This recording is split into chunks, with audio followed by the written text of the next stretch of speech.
this is Tony from Cooking Around. Today we're going to make hamburgers. My hamburgers will have a little bit of twist. You probably heard about it, or you haven't heard what I'm about to do, but I'm telling you it's going to really be good. So I'll be showing the twist in about a couple of minutes. I'm living in Poland now. I'm opening a new restaurant and I miss my hamburgers. There is places here that have hamburgers, but they're not more or like the Canadian American style hamburgers. They're okay, but they just don't have the oomph that I like. So let's make some old-fashioned hamburgers here my way. Here you have a bowl, and here I have medium lean 100% beef. Now you can go with meat more lean, but I like a little bit of the fat. I don't like going with too much fat because then that's not good for me. But I like the juiciness and the flavor into the flat. So we have here half a kilo, which is about a pound and a bit of fresh hamburger meat. And now, one of my little secrets, which you promised not to tell anybody, is you take instant onion soup, which has garlic, onions, and all the little goodies. Now, this one here is cebula, which is in Polish. It's from the company Knorr, which we all know. And I put in maybe about half of this little tiny package in there. Not too much, we don't want to overdo it, and that will season our hamburger. We take our fresh ground pepper. Remember what I said, always fresh. I like a little bit more. And now I take my Lee and parents. So this gives a little oomph, so I get a couple of shakes and it gives a little oomph to our hamburger. And now, of course, the salt to finish it off. And now, here is the secret, which I find that makes a difference of a good and a bad hamburger my way. Oatmeal, instant oatmeal. Now what this does, you're not going to taste the oatmeal because once it's blended, you won't taste it, but the meat intermingles with the oatmeal and it gives it a more fluffy, and it makes it more juicy, and it seems to bring out the taste a little bit more. So we add about half a cup of oatmeal. I brought the water up to a boil. I dropped in the instant oatmeal, shut off the heat, and I drained it immediately because a lot of this is going to be cooked already in the frying process of the hamburger. Now you have to use your hands. Make sure that your hands are washed, and you just put your hands in there and you just turn it all around. Just keep on moving it around until we get everything perfectly mixed. Stick your fingers in there and make sure that all the herb, and make sure that everything gets mixed in really good. You can add more stuff if you want at this point.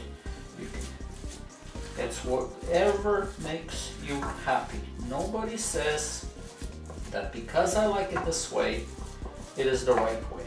I'm just showing you the basics, and from here you can say, well, my mother taught me to do it this way and my mother taught me to do it that way. Whatever makes you happy. And then you add 1 egg slightly stirred. Again, you get your hands in there and you move it all around. One of the things that I like to do is let it now sit for about 10 to 15 minutes. I turn it to a bowl. Now let it sit for 10-15 minutes so all juices can intermingle with each other and absorb into the meat. And that way we get a nice rich flavor. And we're back. It's been about 20 minutes later. Everything's been, you can say, it's been marinating here. All the flavoring has intermingled. And now what we do is from here, I want to make basically 4 hamburgers. So I'm going to cut it into 4 sections here. So that way one will be bigger and one will not be smaller. So we take 1/4 of our hamburger meat, roll into a nice ball. It's very simple. It's not very hard to do. And just drop it on the bottom like that. And all we do is just squeeze. Now the way I like to squeeze is squeeze and mold with the other hand. Squeeze and mold. Now I don't like them too thick. Sometimes what they do is they make them just too thick. But one little trick is it has to be bigger than the size of your bun, because they're going to shrink when they're done. This is going to be at least ½ an inch bigger than the size of my bun. And that's about the size. And I will be making, okay. What I have here is I have a Teflon fry pan. In fact, it's the one that I use for the crepes. I would advise you to use the Teflon one, because with this Teflon fry pan, you can use less oil, and I don't like using too much oil. If you want, you can even bake this. You can put it on foil wrap with oil on the bottom, just brushed on with oil. But with hamburgers, I kind of like them fried. So how do we know if the temperature is right? The flame is right now at a medium, and I have about 1/16 of oil on the bottom. So how do we know? Just take a little piece of meat. It doesn't matter. You're not going to lose it. It's just a little piece, and just drop it down and hear the sizzle. You hear that sizzle going? So we know that the temperature is right. If you turn around, you can see it's already brown. So we just take that out. And here comes our hamburger. And be careful not to burn yourself. And we just add it on there. Just straighten it out first. This little curve. And just straighten it out. Now, if you want it more round, pound the sides of it like this. You know? And then I just move the oil around it a little bit. Now, the sides are starting to curl, so we can see right now that it's ready to flip over. It's not like a pancake, there's no bubbles here. All you have to do is just shut and turn.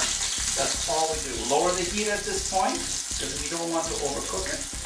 Now, how do we tell if it's ready? You can see this side was the first side, which is a little bit brown, and we flip it to the other side, and we can see it's also brown. So, what you should do in the beginning, until you get used to it, is just go into the middle here, just cut a little bit, like just a little bit in the middle, and just push out. And you can take a look inside and see. Now, once you can see that the redness is gone, the hamburger is ready. Now, I like mine a little bit medium well done. You can like it very, very well done. If you want it really, really well done, then I suggest you leave it on for a while. But for me, the hamburger is basically ready. And we are back. Here's our hamburger bun, split right down the middle. And now what we do is we grab our hamburger, perfectly done. And if you notice, by giving it a little bit more ½ inch, it fits perfectly on the bun. Now, the way I like it is I like mayonnaise on. So I take a little bit of mayonnaise and I like to spread it very evenly around, not like they do in the restaurant. They just blot it in the middle. Some mustard. You can have any kind of mustard you want. I'm having yellow hot dog mustard, which is my favorite. And again, the Rissons of the Rissons, the multi-billion dollar corporation, the ketchup. And we just pour a little bit of ketchup there. And now, my favorite, the cheese.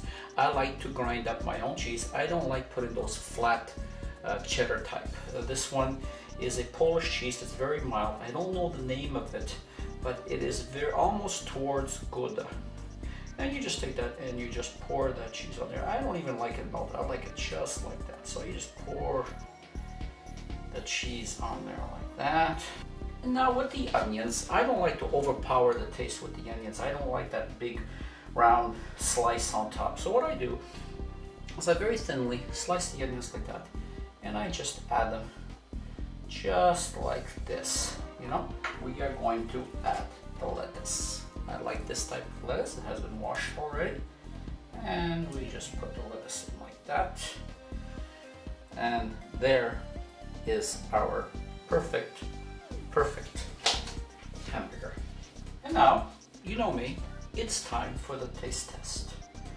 So, excuse me while I take a bite of this delicious hamburger. Absolutely perfect. But you know me, I have to try one more time because I actually think that I'm not sure if it's that good. There's one beautiful hamburger. And thank you very much. and I'll see you again on my next cooking video. And please don't forget to check out my French fries, how to make them crispy. Thank you very much for watching.